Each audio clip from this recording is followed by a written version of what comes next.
Entre luto y furia, asesinato de Miguel Uribe Turbay sacude el tablero político y a la región. Disputa por el Esequibo. Venezuela lanza pruebas bomba y desafía a la Corte Internacional de Justicia. Cumbre explosiva. Trump, Putin y Zelensky listos para negociar el fin de la guerra. Hola amigos de Impacto Venezuela, soy Yasmín Velasco y hoy 11 de agosto estas son las noticias más destacadas del día en nuestro noticiero estelar. Colombia fue sacudida este lunes tras confirmarse la muerte del senador y precandidato presidencial Miguel Uribe Turbay. Un crimen que no solo enluta a la política nacional, sino que abre un nuevo capítulo de tensiones con Venezuela, luego de conocerse que el presunto autor intelectual ligado a grupos irregulares murió en ese país. Esta noticia y la reciente condena del expresidente Álvaro Uribe Vélez reconfigura un panorama político complejo para Colombia y en especial para la derecha, que enfrenta un momento decisivo en su futuro electoral y que sin duda también baña a toda la región. Génesis Pérez nos cuenta. Miguel Uribe Turbay no era un político cualquiera. Llevaba en la sangre una herencia política tan pesada como peligrosa. Hijo de Miguel Uribe Londoño y de Diana Turbay, periodista secuestrada y asesinada en 1991 por el grupo Los Extraditables de Pablo Escobar, creció con la sombra de la violencia siempre presente. La Fiscalía General de la Nación elevó a magnicidio la investigación por el asesinato, endureciendo la pena contra los 6 capturados, a quienes se les imputará homicidio agravado. Entre ellos está el joven sicario, presuntos cómplices en la logística, entrega del arma y transporte, así como miembros de la red de sicariato. Las autoridades atribuyen el crimen a una operación tercerizada que involucra a la Segunda Marquetalia, pero el caso dio un nuevo giro al confirmarse la muerte en territorio venezolano de José Aldínever Sierra Sabogal, alias Zarco Aldínever, señalado como uno de los principales articuladores del magnicidio. Hay muchas dudas sobre la manera en cómo se ha manejado la investigación del crimen del senador Miguel Uribe. Se fugó el supuesto autor material, pero lo más importante en este caso es que el asesinato, el magnicidio del senador Uribe no fue crimen común, no fue AMPA común. Es un magnicidio que tiene un tinte político. Y la pregunta más importante que se debería responder allí es: ¿qué actores políticos o qué actores del conflicto armado en Colombia estaban realmente interesados o se benefician de la muerte del senador Uribe? Y esa es la pregunta que el gobierno colombiano, a través de todas sus instituciones, no parece estar haciendo mucho esfuerzo en resolver.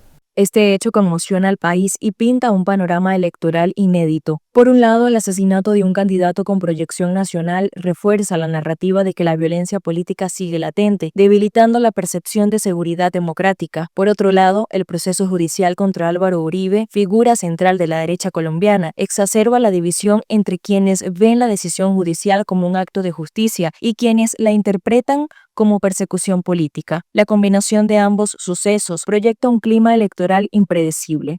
Los partidos ajuntan estrategias, el discurso político se radicaliza y la ciudadanía se enfrenta a una campaña marcada por el terror, la indignación y la incertidumbre sobre la estabilidad institucional. Y esto va a generar, o está generando ya, un clima como de persecución política dentro de la derecha y la centro-derecha en el país. Y en ese clima de persecución política, en ese clima que la derecha lo percibe como un ambiente hostil, donde meten a la cárcel a sus referentes y a otros los asesinan, los matan, yo creo que puede dar pie a una unificación o reunificación de la derecha en el país, y que si eso se da, si digamos la derecha juega bien sus cartas, podría convertirse en la primera opción electoral para al menos ganar en primera vuelta en el 2026. Desde contextos democráticos, las voces internacionales se alzaron. En Venezuela, los líderes opositores María Corina Machado y Edmundo González, así como diversos partidos políticos, enviaron sus mensajes de condolencias, destacando el apoyo de Uribe Turbay en la lucha política por recuperar los espacios democráticos en Venezuela. Por su parte, el secretario de Estado de los Estados Unidos, Marco Rubio, y el encargado de negocios de los Estados Unidos en Colombia hicieron un llamado a que se haga justicia. El tema de Guayana Esequiba no quedó en el olvido. En una jugada que combina presión diplomática y afirmación soberana, Venezuela presentó ante la Corte Internacional de Justicia un extenso expediente con nuevas pruebas sobre su reclamo territorial sobre la Guayana Esequiba. Y aunque el gobierno insiste en no reconocer la jurisdicción del tribunal, la entrega busca reposicionar su narrativa histórica en el escenario internacional. Los detalles con Catherine García.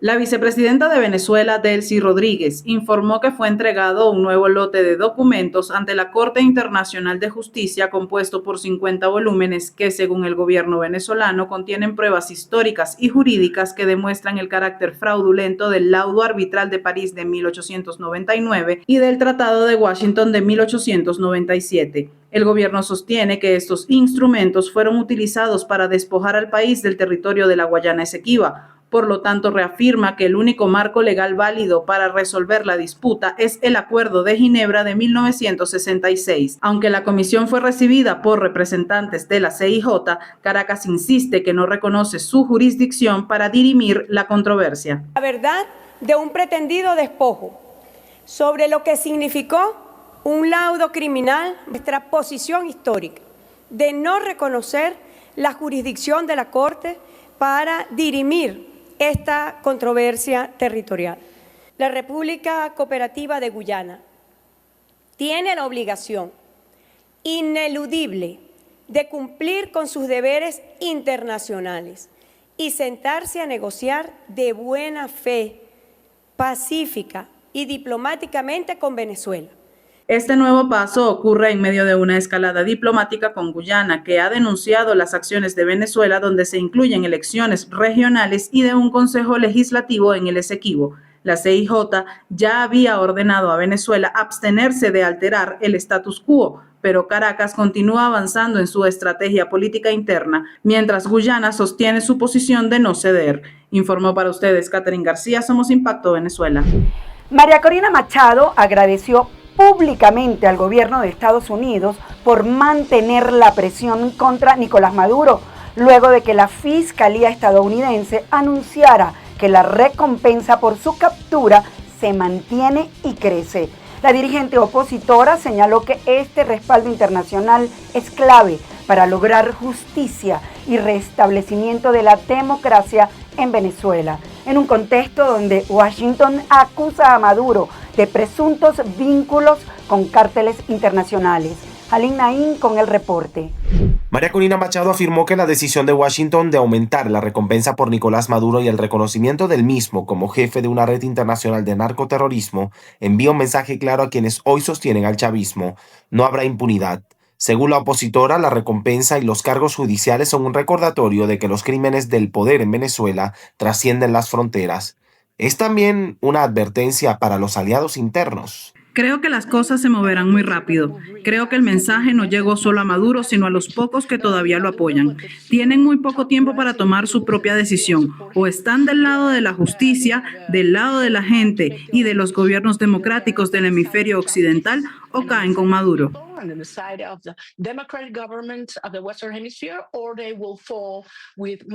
La líder de la oposición reiteró que la presión internacional es uno de los pilares de su estrategia política, junto a la movilización ciudadana y la denuncia constante de violaciones de derechos humanos. Para ella, las acusaciones por narcoterrorismo contra Maduro consolidan la narrativa de un Estado criminal. Además, señaló que están listos para ejecutar los planes del gobierno electo para las primeras 100 horas y los primeros 100 días. ¿Podrá esta narrativa convertirse en un cambio real de poder?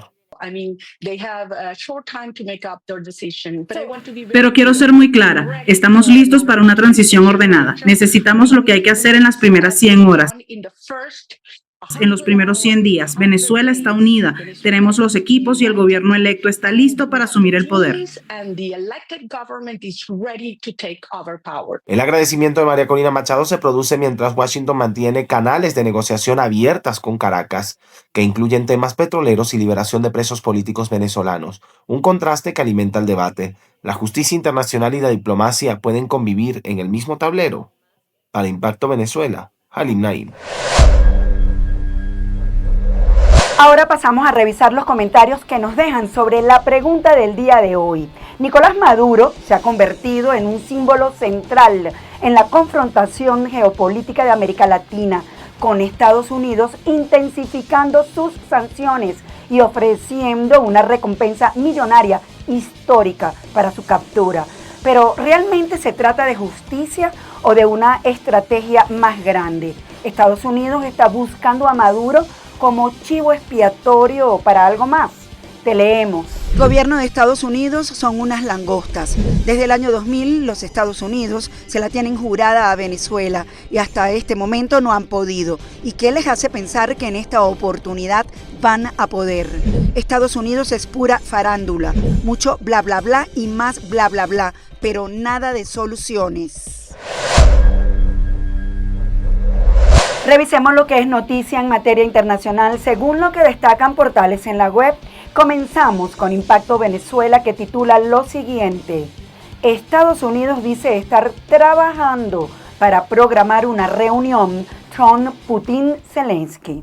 El vicepresidente de Estados Unidos informó que el país está intentando organizar una reunión entre el presidente Donald Trump y los líderes de Rusia y Ucrania para negociar el fin del conflicto. Vance afirmó que han logrado que el presidente ruso Vladimir Putin aceptara sentarse con el presidente ucraniano Volodymyr Zelensky y que ahora se están resolviendo problemas de agenda para una cumbre trilateral, aunque inicialmente se había anunciado una reunión bilateral entre Trump y Putin en Alaska. Los aliados europeos de Ucrania han presionado para que Zelensky participe y el embajador estadounidense ante la OTAN sugirió que su asistencia es posible. El objetivo de Estados Unidos es encontrar una solución negociada que ponga fin a la guerra.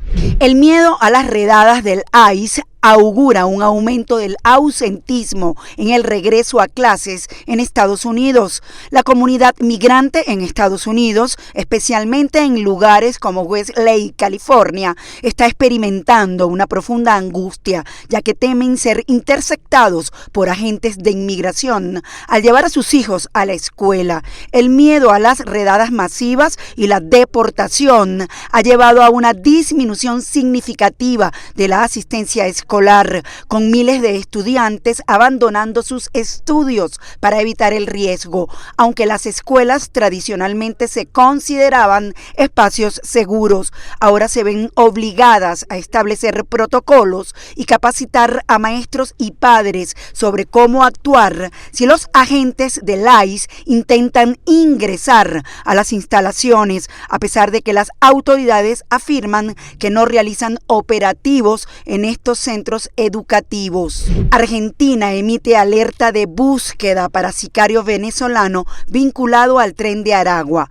El Ministerio de Seguridad de la provincia de Santa Cruz, Argentina, emitió una alerta de búsqueda para capturar a Alberto Carlos Mejía Hernández, un sicario venezolano de 18 años, presuntamente vinculado a la organización criminal Tren de Aragua. Mejía Hernández es el principal sospechoso del asesinato de José Felipe Reyes Osa, conocido como el Rey de Meix en Chile. Su búsqueda se intensificó después de que fuera liberado por error de una prisión chilena debido a una confusión administrativa con su nombre. Se cree que intentó escapar a Perú y posteriormente a Venezuela. Las autoridades argentinas, en colaboración con carabineros de Chile, han difundido su descripción física y un tatuaje distintivo del dios Zeus en su mano derecha, pidiendo a la comunidad que reporte cualquier información sobre su paradero.